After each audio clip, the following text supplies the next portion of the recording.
Okay guys, welcome to the inside of Campfire Guitar Player Singer 101. Throughout the course, I'm going to give you lots of different stuff. This is a performance-based course. Unlike other stuff on the internet, you're going to find guitar lessons, you're going to find vocal lessons. My idea is to bring you from absolutely nothing, just learning about the guitar and how to sing, all the way to the performance level, in which we actually adjudicate your performance videos as well. Okay, so what's inside the course, you might ask? That's a darn good question. We're going to make sure you're in a proper position, ready to practice, ready to learn. We're going to make sure that your environment has been set up correctly. The parts of the guitar will be named and you will know them. Of course, you're going to memorize everything as it's coming at you. The names of the strings, of course, you're going to know those as well. The notes on the first A and E string, you're going to need to know those for your bar chords later up to the 12th fret, so we're going to give you those, and as well as the notes on the other strings as well. Getting your guitar all set up, okay? So you got someone special in your town who knows how to do this. He's a luthier, he's at the major music store in your area. Get your guitar set up properly before you start, because you'll be so much happier when you're getting into the longer hours of practicing. All right, your intonation and your action. He's going to talk to you all about that. As far as treating your larynx, we're going to teach you how to treat that really well so that you're going to be able to sing for many hours without burning out. We're going to get you learning your first basic chords in the first part of the course. That's very exciting. Learning how to move from chord to chord cleanly is also given to you in this course. And I've got lots and lots of years of experience in knowing how to make sure that you're getting the best quality movement possible. All previous information must be memorized in the first section before you move on to the second section. Okay, building bar chords. That's a very exciting part of the course, because these you can move all over the entire guitar neck, and when your action and intonation is set up properly, your bar chords will sound great all over the entire neck.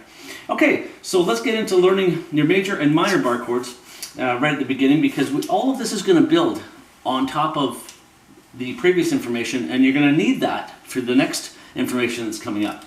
So we're going to teach you how to make a major bar chord minor by changing only one note. Again, that gets pretty exciting. You're going to learn one thing at a time. Okay, so as you're going through this course, don't try to skip ahead, because you're just going to need to review and go back and find the previous videos because there's something you've missed. No. You got to learn one thing at a time and hang on to that information. It's really, really important that you do that. Okay, so tuning the guitar. You're going to learn by ear as well as electronics and harmonics. I'm going to give you 3 different ways to tune your guitar. Whether it be at the gig or whether you're practicing, you're going to really enjoy having all of that. You're going to want to be a strong rhythm player, okay? So being a strong rhythm player, what does that mean? That means that the rhythm part is so strong and so solid that all you have to really do is concentrate on the vocal, because the guitar part is already there. Pretty much 100%, we're going to get you there. Okay, so there's a part 1 and a part 2 in the course on that. We're going to focus on 16th note rhythms as well. A lot of courses don't necessarily get into this, but I think it's really important that you do, because there's many songs that are having a little flavor of those 16th note rhythms. I know it sounds like Chinese right now, don't worry about it, it's all coming at you. Easy to understand, easy to play. Once you get this, you'll be loving it. Okay, you're going to put your chords to your rhythms. And this is where, as you can see, one thing building on top of the next, you need those chords in place so that when the rhythms come, you can easily apply them. We're going to start slow at first. Okay, so don't have to go too fast. Just do everything nice and slow at first and let the speed happen naturally. That's even worth saying a second time. So learn everything super slow at first, and when the speed starts happening naturally, and that's when you get paid off with the bonus there. Okay, so the importance of keeping moving when performing. So the idea is that all of this is into your subconscious mind. And when you're getting into the performing mode is to keep the tempo going and to keep the pulse going, because you might be playing with another person. You know, and as far as Campfire Guitar Player Singer goes, yes, we want you to do this all yourself, but we know that you're going to be out there playing in bands. We're going to play in duos and trios, you know, much like I have in the past. And when that tempo's going, you got to stay up with it. So all of this has to be super solid before you move into that area. But yes, we're going to cover that as well. The importance of keeping it moving when performing. And of course, building your comfort zone as a rhythm player.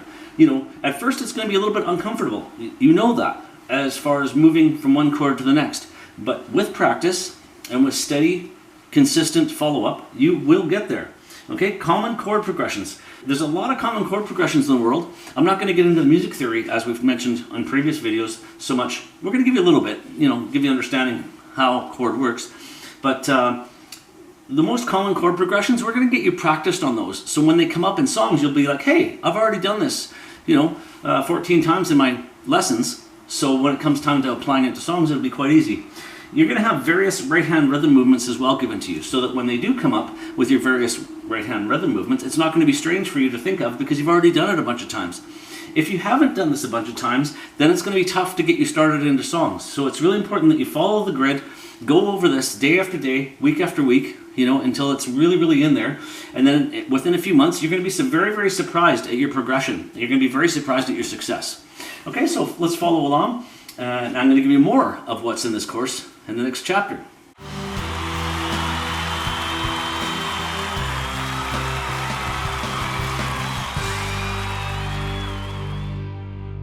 Okay guys, another board set up here. Alright, so we're going to look at strengthening your common chord movements. So this is really important because once you get to songs, these common chord movements that are going to happen within your songs, you already want to be familiar with, so you can concentrate on the lyrics, the melody, the feel of the song. You don't want to be struggling trying to get your common chord movements together when it's time to work on vocals, which is coming up soon after this part here. So keep that in mind. I want you to think about the use of your pick as well. Like sometimes people might want to do finger picking. That's totally fine, but what I'm teaching is primarily the full-on strumming. So there's different pick use, and you're going to get some different tones out of it, and I can show you how to get those different tones. It's a very quick, maneuver of the pick, but it's important that you know that they're available for you, and so you're going to get the best out of your performance. Exercises to make you a master rhythm player. So what is this? This is all those rhythm patterns I'm going to give you. I want you guys to pick one of those rhythm patterns per day for your previous chord progressions. We're going to go through this on the videos, but know that that's coming for you. So you've got some exercises coming at you that will make you that master rhythm player, and it's really important you do that because I tell you, the guys that are really good out there, they've got their rhythms together. So the next point is play everything as cleanly as possible as you're learning, because there's nothing worse than having some messy chords or some messy movements, or you're not really playing things as cleanly as possible. Once you get everything nice and clean, it sounds bellsy, it sounds beautiful, it sounds like you're playing in a recording studio. So what I want you guys to do is right from the very beginning, I want you to play everything as cleanly as possible.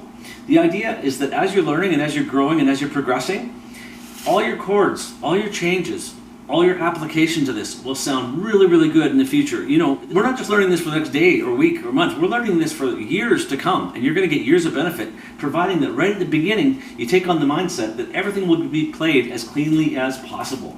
Okay, so keep a book note as compared to what rhythm you're working on per day. We're going to work with different chord progressions up the neck as well, so that's why it's really important to get your guitar set up. There's 3 different worlds we're going to introduce you to. I mean, this sounds like a lot, but don't worry about it. We're going to give it to you in little spoon-sized chunks. You're going to totally get this. So there's 3 different worlds. There's major world, there's minor world, and there's the dominant 7 world. You're going to be introduced to all 3. You're going to get good at all 3, and then you're going to mix 2 or 3 of them together at a time. All right, don't forget to take quick breaks as your fingers are going to get tired. These calluses that you develop on the ends of your fingers, they come after a while, so you're going to have some nice hard skin there to rely on. It's coming, don't worry about it. At first it's soft and it's tender and it's a little bit sensitive. No worries. Keep going, keep pressing, but take some breaks during the day. If you're getting a little sore, don't worry about it. Take 10 minutes, take a 20-minute break. Just relax your hands and come back to it.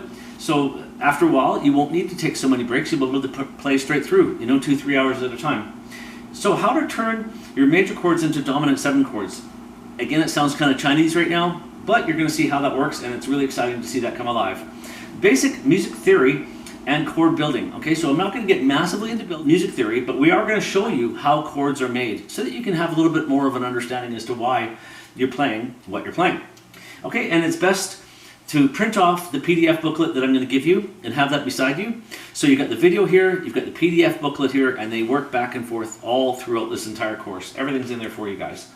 Okay, and it's best to have a good lighting environment too. I notice sometimes, you'd be in a dark environment, but your eyes would be squinting, you're going to get tired. Have an ample amount of light around you. Make sure you're in a well-lit room. So we're also going to introduce you from taking a major chord and turning it into a sus2 chord, which actually is short for suspended second.